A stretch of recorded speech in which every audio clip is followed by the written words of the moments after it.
美国联邦政府因为预算无过来关门，到当时历来上久，机关部门咧运作，国家经济、人民生活拢受到影响。也美国参议院是通过临时资金，不过这条钱干来当动到明年1月30。预算真正的问题若无解决，是到民主党、共和党恐惊会阁继续对下。On this vote, the yeas are 60 and the nays are 40. 3/5 of the Senate duly chosen and sworn, having voted in the affirmative. The motion upon reconsideration is agreed to.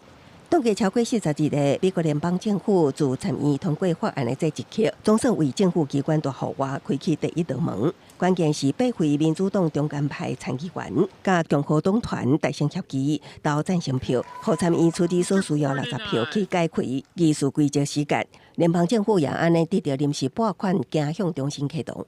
President, after 40 long days, I'm hopeful that we can finally bring the shutdown to an end.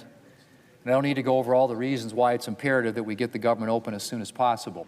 不过，这份资金只有够用到2026年的1月30。到时阵，恐惊民主共和两党议员会激烈攻防，因为当初造成政府关门的僵局并无解决。共和党虽然同意将影响2400万人保费负担的变价医疗法案延长补助延到12月12日表决，不过不忘将伊甲预算博览会同齐处理的民主党高层甲独立参议员桑德斯议员表达强烈不满。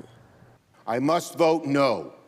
This healthcare crisis is so severe, so urgent, so devastating for families back home. If this vote succeeds, over 20 million Americans are going to see at least a doubling in their premiums in the Affordable Care Act. 刷落来拨款法案，也要经过几啊道程序，才会当送入众议表决。通过了后，搁交副总统川普签字，若一切顺利，大概140万伫过去1个月来有无薪假，还是无薪上班的联邦雇员，才有希望登到工作单位，还是领到政府所欠的薪水。这个写入历史记录的42政府关门，对美国人的生活甚至经济拢已经带来冲击。根据统计，美国政府若搁继续关门落去，第4季的经济成长恐惊会抬头。感恩节假期特别到，查到美国线已经有至少2800个航班取消，9万个航班延误。